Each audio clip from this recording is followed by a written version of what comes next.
Oke, teman-teman, hari ini adalah materi terakhir di listening ya, yaitu kita nanti akan belajar listening yang bagian ketiga atau part C. Nah, jadi langsung saja, without further ado, let's get right into it.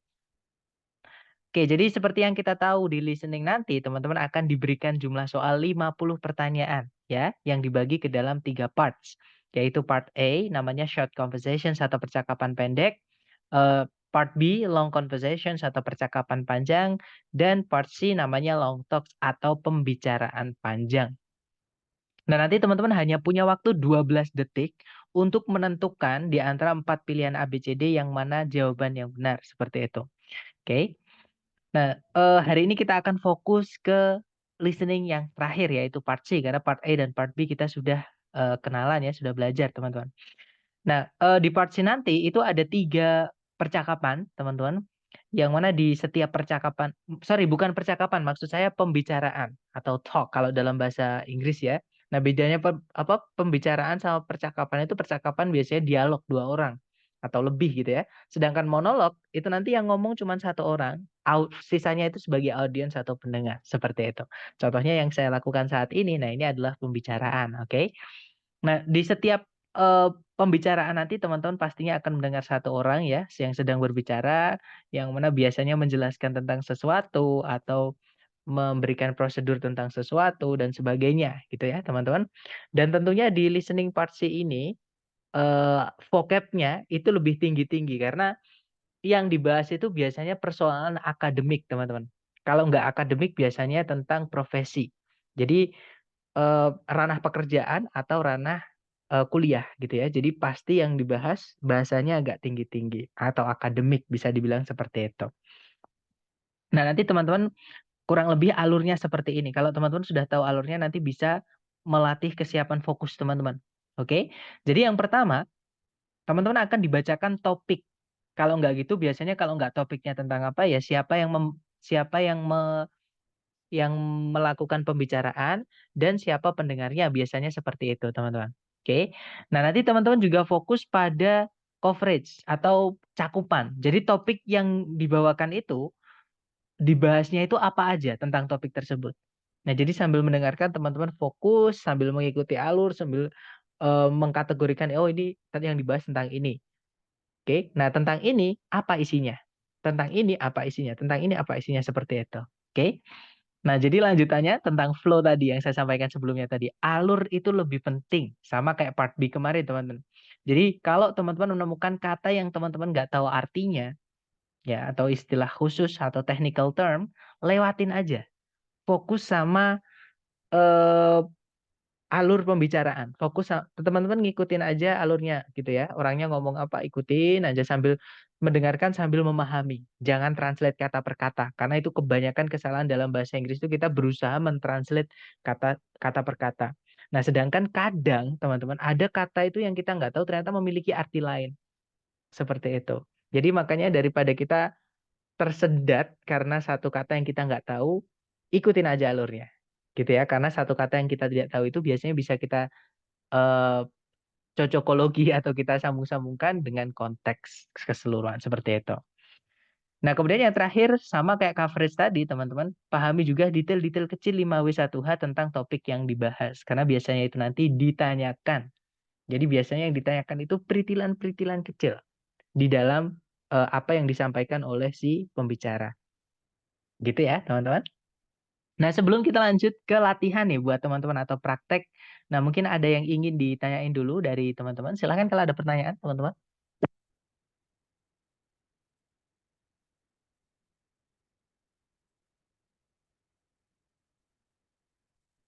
Aman ya, everything looks good.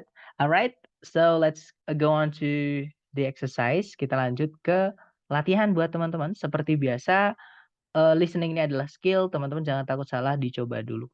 Oke? Nah, nanti cara menjawabnya sama kayak part B kemarin. Teman-teman kirim ketika 4 soal sudah terjawab, gitu ya. Nah, silahkan dicoba dulu, jangan takut salah karena, kita belajar. Silahkan teman-teman. Now we will begin Part C with the first talk. Questions 39 through 42. Listen to a talk by a tour guide in the Everglades National Park. Today we're going to be taking a tram tour through part of the Everglades National Park. Quite probably we'll be seeing a number of crocodiles sunning themselves by the side of the water or poking their heads up through the water. Needless to say, we will not be getting off the tram at any time until we leave the area because of the danger posed by the crocodiles. By the way, you've probably heard of the expression crying crocodile tears. It is common to say that someone is crying crocodile tears when he or she is pretending to be sad or full of regret. Crocodiles always appear to have tears in their eyes, but they are not crying because of sadness or even pretended sadness. Instead, a crocodile uses its tear ducts to get rid of extra salt from its body. A crocodile does not sweat the same way that humans do and must get rid of extra salt through tears. So if you see a crying crocodile, do not think that it's feeling sad. It is basically sweating through its eyes. Look, over there on the right. There are two large crocodiles on the water's edge, right next to the fallen trees. You can get out your cameras and take pictures from here on the tram, but no, you cannot get off the tram to get any closer. Number 39. Where does this talk take place?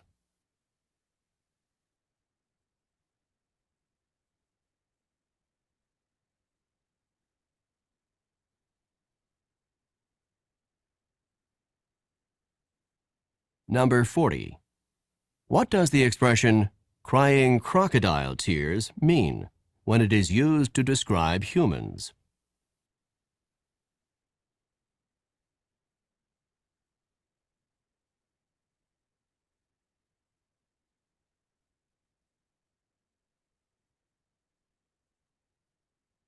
Number 41. Why do crocodiles have tears in their eyes?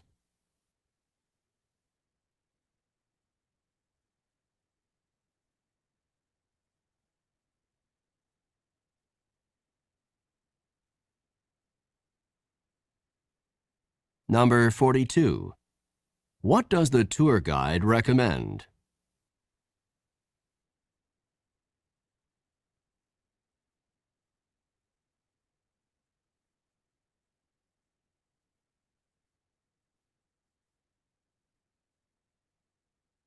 Oke, silahkan jawabannya teman-teman boleh dikirim di chat dulu.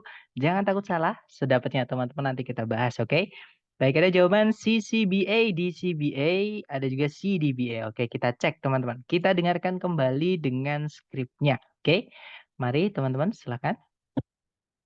Questions 39 through 42. Listen to a talk by a tour guide in the Everglades National Park.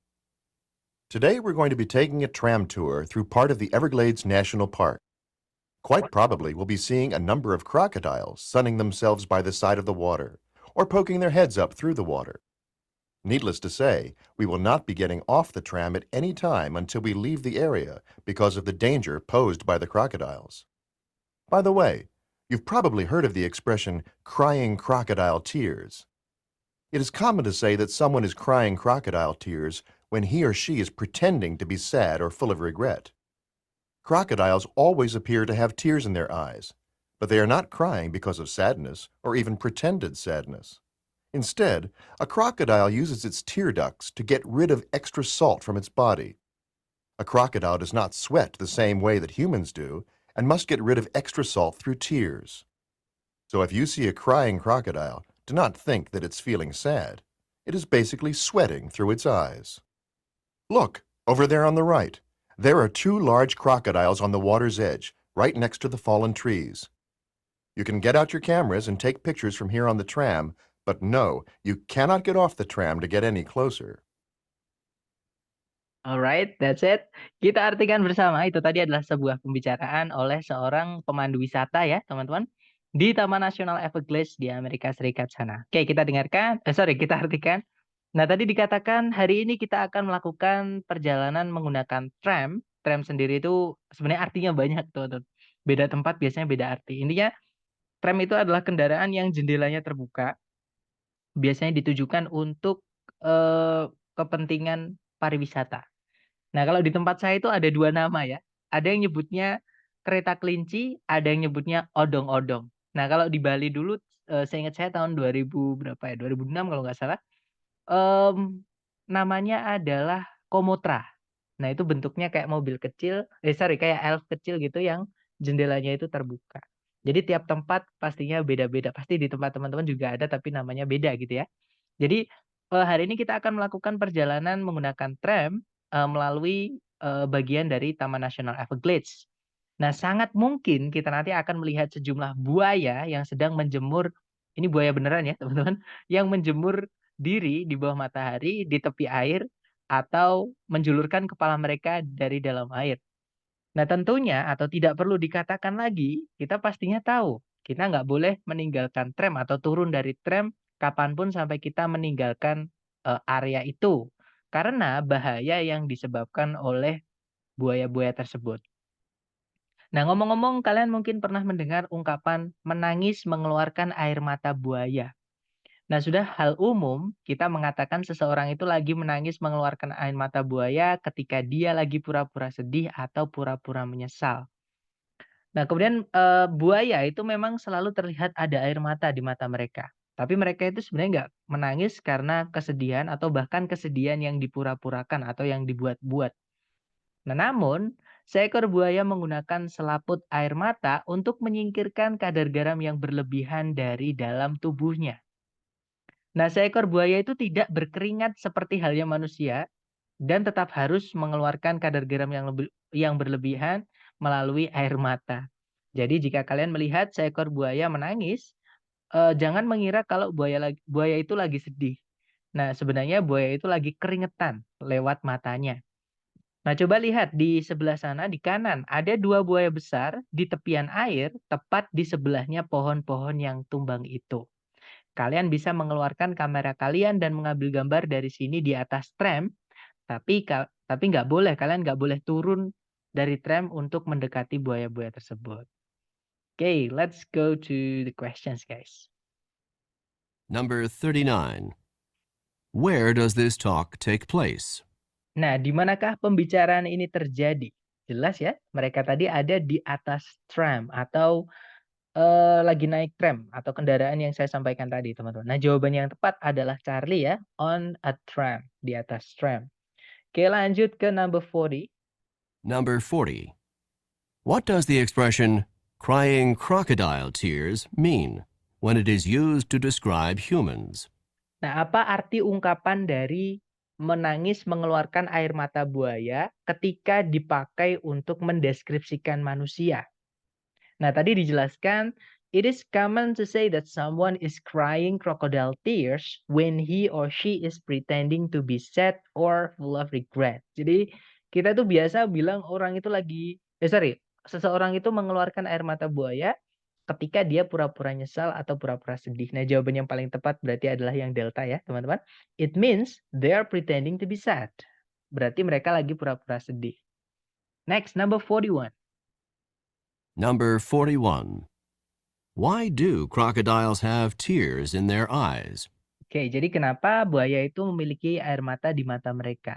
Nah, tadi dijelaskan ya, buaya itu mengeluarkan air mata, memiliki air mata di mata mereka itu sebenarnya bukan karena mereka nangis karena sedih atau bahkan pura-pura sedih ya, tapi mereka itu mengeluarkan kadar garam yang berlebihan dari dalam tubuhnya. Nah, jadi yang paling tepat adalah yang Charlie, they are getting rid of salt. Jadi mereka itu mengeluarkan atau menyingkirkan kadar garam atau keringat lah bisa dibilang seperti itu. Okay, next, number 42. Number 42. What does the tour guide recommend? Nah, apa yang pemandu wisatanya rekomendasikan ketika dia ngasih tahu ada buaya tadi ya? Nah, tadi dijelaskan kalau you can get out your cameras, you can get out your cameras and take picture from here gitu kalau nggak salah tadi ya. Jadi kurang lebih kalian bisa mengeluarkan kamera kalian dan mengambil foto. Nah, jawabannya yang tepat berarti adalah yang alpha, taking photographs. Jadi mengambil gambar atau foto gitu ya. Alright, kita lanjut ke audio berikutnya. Jangan takut salah, teman-teman. Kita coba dulu. Konsentrasi, silahkan, teman-teman. Questions 43 through 46. Listen to the following lecture by a university professor. Please take your seats now because I would like to begin today's lecture. Today, we will be discussing one of the more elegant and distinct forms of 19th century transportation, the clipper ship. Clipper ships of the 19th century were the graceful, multi-sailed, ocean-going vessels that were designed for maximum speed. They were given the name clipper ship in reference to the fact that they clipped along at such a fast rate of speed. Clipper ships were constructed with a large number of sails in order to maximize their speed. They often had 6 to 8 sails on each of the masts, and ships commonly had 3 and perhaps 4 masts. The speeds that they achieved were unbelievably fast for the era. Clipper ships could, for example, accomplish the amazing feat of traveling from New York to San Francisco in less than 100 days. Clipper ships first came into use in the United States in the 1840s. They were originally intended to make the trip from New York around the tip of South America and on to China in order to transport tea to the United States. Once gold was discovered in California in 1848, clipper ships were immediately put into use to carry large numbers of gold prospectors and large amounts of mining supplies from the East Coast to California. With the success of the American clipper ships, the British began their own fleet of clipper ships to transport goods from the far reaches of the British Empire. That's all for today's class. Don't forget that there's a written assignment due on Friday.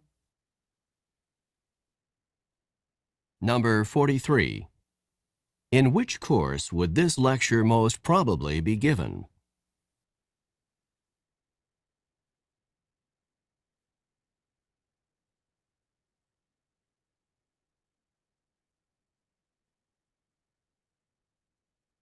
Number 44. What is the most likely meaning of the expression to clip along?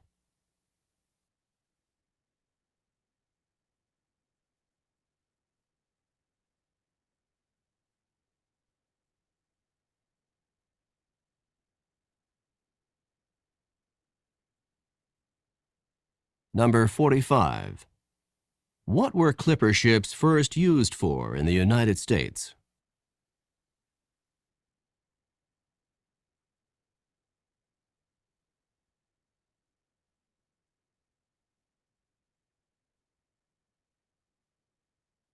Number 46. What does the professor remind the students about?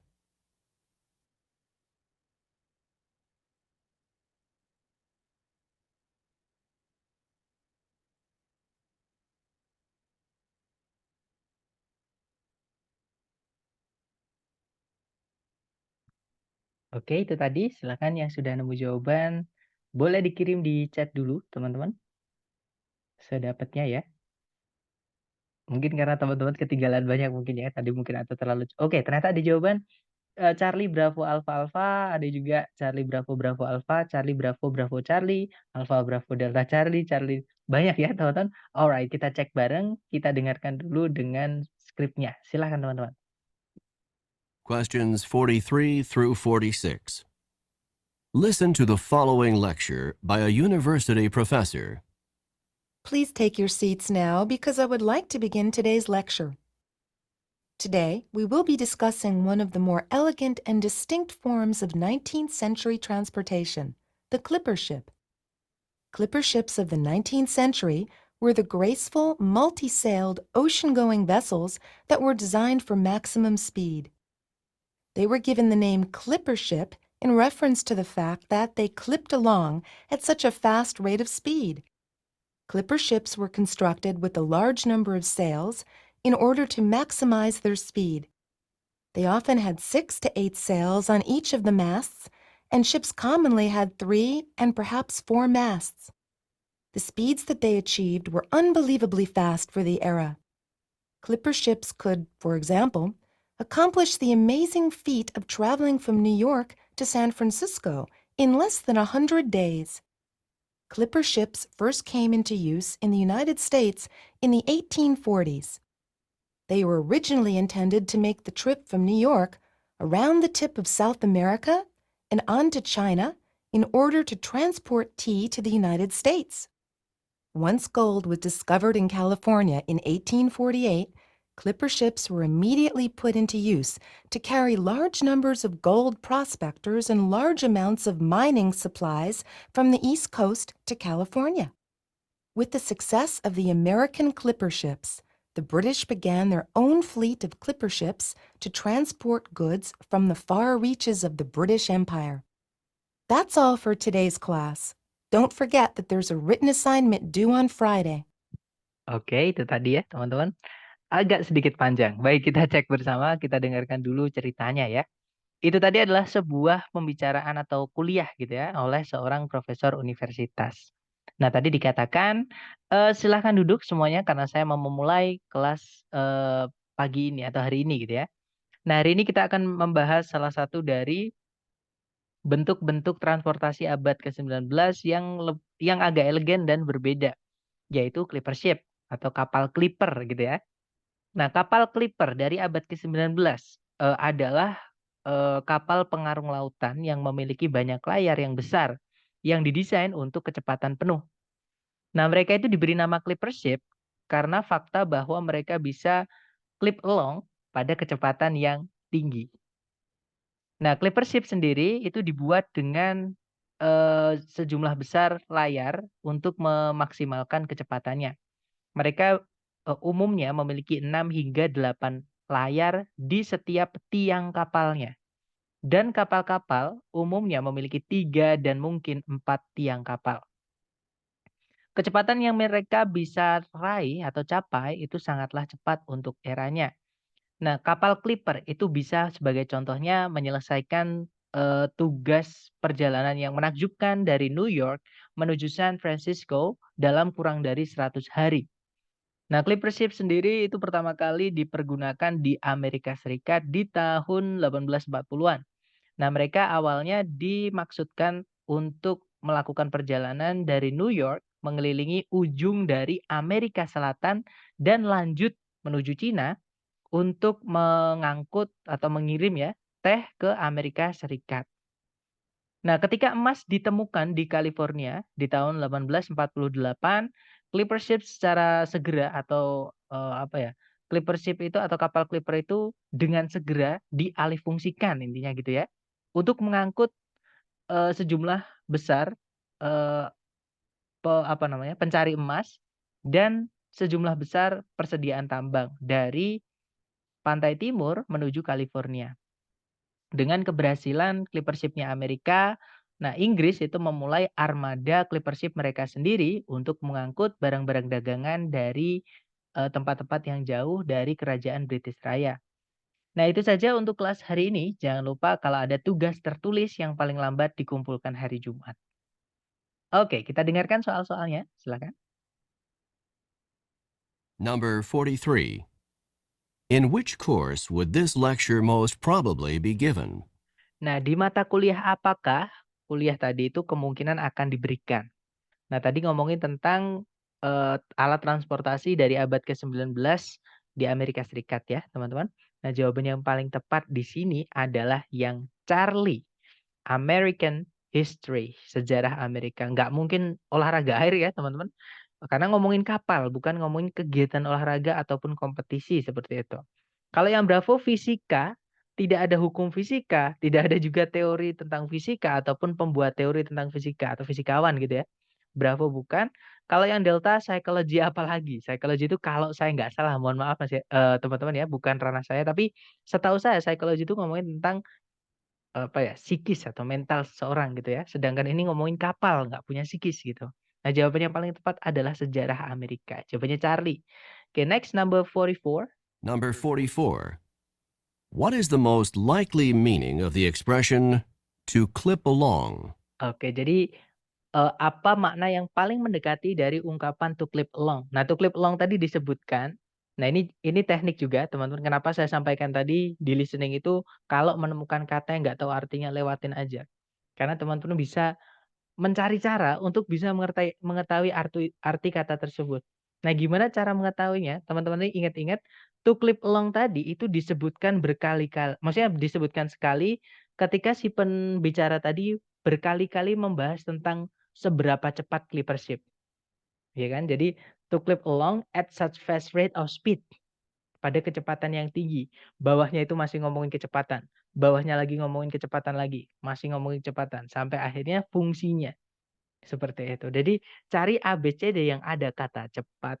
Nah, di pilihan ABCD yang ada kata cepat hanyalah Bravo. Dan memang jawabannya adalah yang Bravo. To clip long artinya atau konteksnya di sini adalah to move fast atau melesat. Seperti itu. Oke, lanjut ke nomor 45. Number 45. What were clipper ships first used for in the United States? Nah, pertama kali dipakai clipper ship itu di Amerika Serikat untuk apa? Nah, tadi ada 2 fungsi teman-teman yang disebutkan dari clipper ship ya. Fungsi pertama itu di tahun 1840-an. Nah, clipper ship itu pertama kali difungsikan untuk melakukan perjalanan dari New York, terus mengelilingi ujung dari Amerika Selatan, kemudian lanjut menuju Cina ya, untuk mengangkut teh dari Cina untuk dibawa ke Amerika Serikat. Nah, jadi jawaban yang paling tepat, fungsi pertamanya clipper ship itu adalah mengangkut teh dari Cina. Jawaban yang paling tepat adalah alpha. To bring tea from China. Nah, kalau yang emas tadi itu teman-teman, itu ditemukan di California, bukan diangkut ke California. Jadi memang emasnya udah dari awal ada di California, justru untuk dibawa ke luar California. Kalau yang Bravo itu salah ya, malah kalau yang Bravo itu berbunyi mengangkut emas menuju California. Nah, emasnya aja ditemukan di California. Apalagi emas ditemukan di California itu di tahun 1848, yang mana itu adalah fungsi kedua, bukan fungsi pertama yang disebutkan di dalam pembicaraan tadi. Gitu ya. Oke, lanjut lagi ke number 46. Number 46. What does the professor remind the students about? Nah, apa yang profesornya tadi ingatkan kepada para mahasiswanya? Di akhir tadi ya, teman-teman. Nah, profesor tadi itu menutup, ini biasa sekali, teman-teman. Hal yang umum. Kalau misalkan ada pembicaraan agak panjang, biasanya akhir-akhir itu ada pembicaraan yang nggak nyambung dengan yang inti topiknya. Tadi kan ngomongin kapal. Nah, tapi di akhir-akhir tadi ditutup, that's all for today's class. Don't forget that there is a written assignment due on Friday. Kalau diartikan, itu saja untuk kelas hari ini. Jangan lupa ada tugas tertulis yang paling lambat dikumpulkan hari Jumat. Nah, itu kan nggak nyambung sama yang diomongkan tentang clippers, tapi biasanya seperti itu nanti ditanyakan, gitu ya. Nah, berarti di sini jawabannya adalah yang delta, teman-teman. Some written homework atau PR tertulis. Oke, jangan tertipu dengan Friday. Yang Bravo itu ada kata Friday tapi kuis. Sedangkan tadi nggak ada keterangan kuis. Tadi adalah PR, bukan kuis ya. Yang Alpha ada assignment atau tadi ada assignment tapi bukan reading, tapi written. Nah, ini yang Alpha salahnya readingnya. Apalagi yang Charlie itu panjang tapi nggak ada sama sekali yang sama dengan yang disampaikan tadi. Seperti itu. Jawabannya delta, teman-teman. Oke, lanjut ke audio terakhir. Dicoba lagi, jangan takut salah. Silahkan, teman-teman. Questions 47 through 50. Listen to the following talk by a drama coach to a group of actors. I know that some of you are feeling more than a little nervous about tonight's performance, and I want you to understand that this is quite a natural feeling. You are going to be on stage in front of a lot of people tonight, and it's normal to be experiencing some nerves. I would like to help you to understand these feelings and not let them interfere with your performance. What you are experiencing is called stage fright. Stage fright is the fear that develops before you give a performance in front of an audience. Stage fright is not experienced just by actors and actresses. It can also be experienced by musicians, athletes, teachers, anyone who performs in front of a group of people. It occurs before a performance when a performer is concerned about looking foolish in front of others. Just before tonight's performance, if you're feeling a bit tense, if your knees are shaking, if your stomach has butterflies in it, and if you are thinking about how bad your performance could be, then you have a major case of stage fright. To control stage fright, you can work to control both the physical reactions and the negative thoughts. To combat the physical reactions, you can try techniques such as deep breathing, muscle relaxation, or even just laughing to relieve some of the pressure. To combat the negative thoughts, you should force yourself to focus on what you have to do, rather than on what other people are going to think. That's all I have to say for now. I'll see you back here at 6 o'clock, because the performance starts at 8 o'clock. Just remember that if you begin to feel at all nervous, try some deep breathing to relax and focus your thoughts on the performance that you are about to give. See you this evening. Number 47. Who would probably not experience stage fright in their work?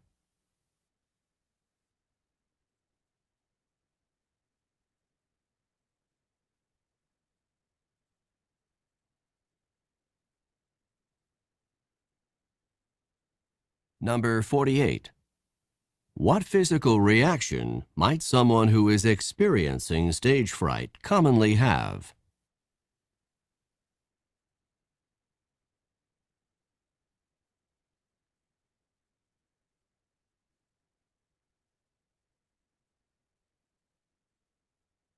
Number 49. How can someone combat the negative thoughts associated with stage fright?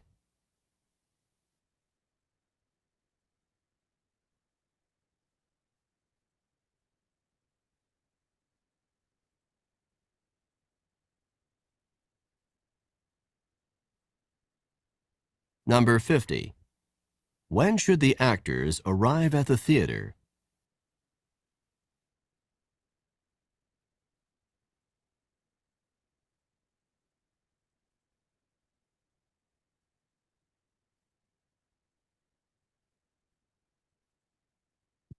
Oke, thumbs over. Silakan dikirim jawaban teman-teman.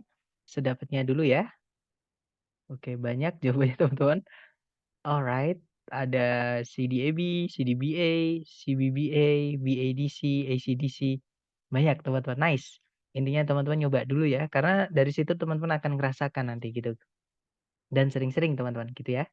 Oke, mari kita coba, kita cocokkan teman, kita dengarkan dulu dengan skripnya. Silakan. Questions 47 through 50. Listen to the following talk by a drama coach to a group of actors. I know that some of you are feeling more than a little nervous about tonight's performance, and I want you to understand that this is quite a natural feeling. You are going to be on stage in front of a lot of people tonight, and it's normal to be experiencing some nerves. I would like to help you to understand these feelings and not let them interfere with your performance. What you are experiencing is called stage fright. Stage fright is the fear that develops before you give a performance in front of an audience. Stage fright is not experienced just by actors and actresses. It can also be experienced by musicians, athletes, teachers, anyone who performs in front of a group of people. It occurs before a performance when a performer is concerned about looking foolish in front of others. Just before tonight's performance, if you're feeling a bit tense, if your knees are shaking, if your stomach has butterflies in it, and if you are thinking about how bad your performance could be, then you have a major case of stage fright. To control stage fright, you can work to control both the physical reactions and the negative thoughts. To combat the physical reactions, you can try techniques such as deep breathing, muscle relaxation, or even just laughing to relieve some of the pressure. To combat the negative thoughts, you should force yourself to focus on what you have to do, rather than on what other people are going to think. That's all I have to say for now. I'll see you back here at 6 o'clock, because the performance starts at 8 o'clock. Just remember that if you begin to feel at all nervous, try some deep breathing to relax and focus your thoughts on the performance that you are about to give. See you this evening. Nah, itu tadi teman-teman. Jadi kurang lebih kalau diartikan, sorry, itu tadi sebuah pembicaraan dari pelatih drama ya kepada aktor dan aktrisnya gitu. Nah, tadi disampaikan saya tahu bahwa beberapa dari kalian sedang merasakan lebih dari sekedar gugup mengenai pertunjukan nanti malam. Dan saya ingin kalian itu memahami ya bahwa apa yang sedang kalian rasakan itu sesuatu yang wajar.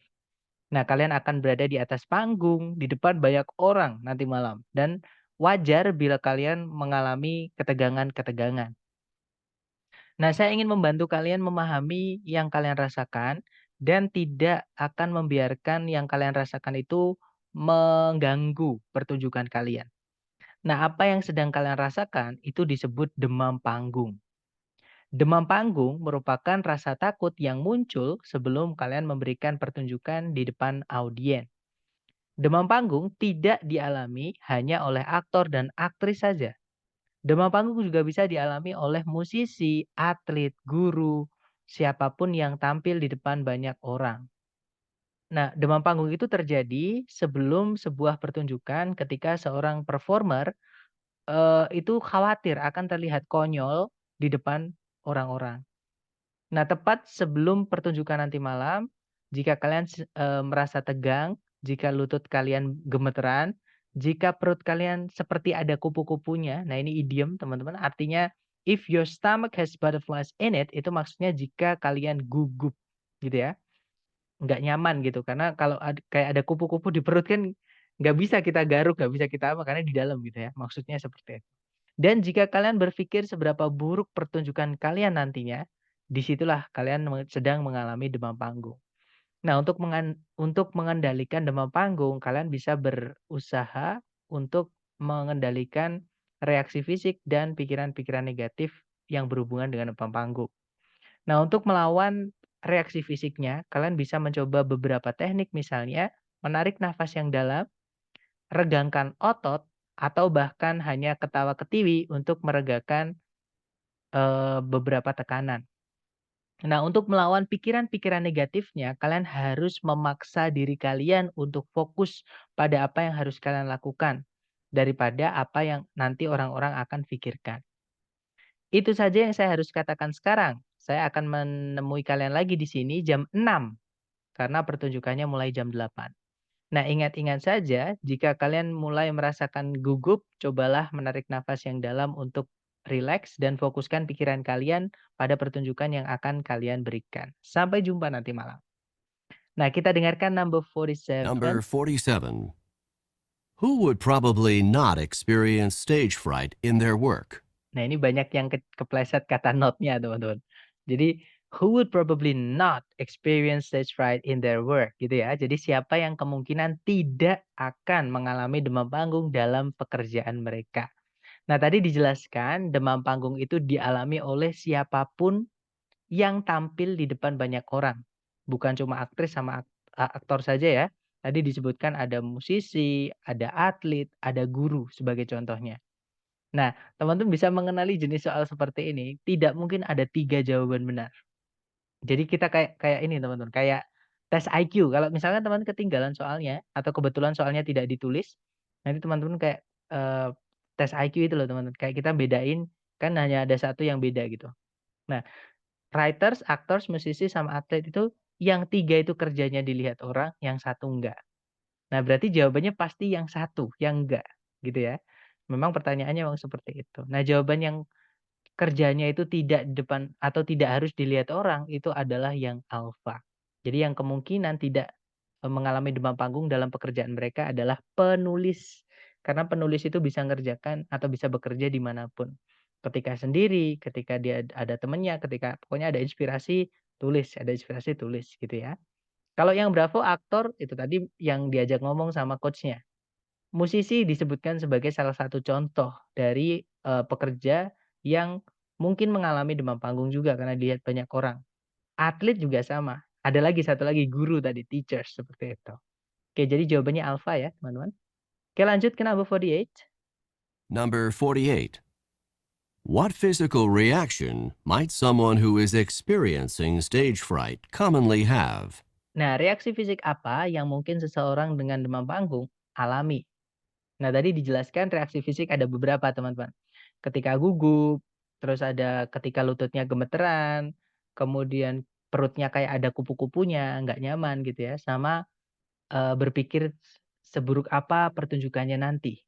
Nah, kita cek ABCD yang ada yang mana, jawabannya adalah yang Charlie, teman-teman. Dia akan memiliki lutut yang gemeteran.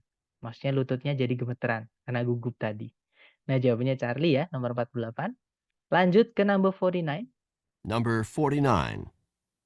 How can someone combat the negative thoughts associated with stage fright? Nah, gimana seseorang bisa melawan pikiran negatif yang berhubungan dengan demam panggung? Nah, tadi kalau pikiran negatif, cara melawannya cuma satu. You should focus yourself on what you have to do rather than on what other people are going to think. Jadi fokuskan pikiran kalian pada apa yang harus kalian lakukan. Jadi jawaban yang paling tepat adalah delta. By focusing on what they need to do. Seperti itu. Oke, lanjut lagi nomor 50 terakhir. Number 50. When should the actors arrive at the theater? Nah, kapan para aktor itu harus tiba di teater? Tadi dijelaskan ya. That's all I have to say for now. I'll see you back here at 6 o'clock. Saya akan menemui kalian lagi di sini jam 6 karena pertunjukannya mulai jam 8. Jadi mereka harus tiba di situ jam 6. Mungkin ada gladi bersih seperti itu. Oke. Jadi jawabannya adalah yang Charlie teman-teman at 6 o'clock. Seperti itu. Nah, itu tadi adalah listening part C sekaligus menutup listening kita. Maksudnya bab listening kita. Jadi hari Senin kita akan lanjut untuk reading. Nah, sebelum kita tutup sambil saya absen, mungkin ada yang pengen ditanya ini dari teman-teman. Silakan kalau ada pertanyaan.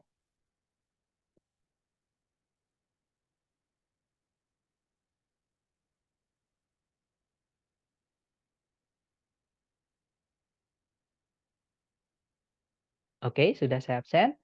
Kalau nggak ada pertanyaan, kita tutup ya, teman-teman. Thank you so much for today. I'll see you again next time. The last I say, Assalamualaikum warahmatullahi wabarakatuh, and have a great weekend, guys. See you next time.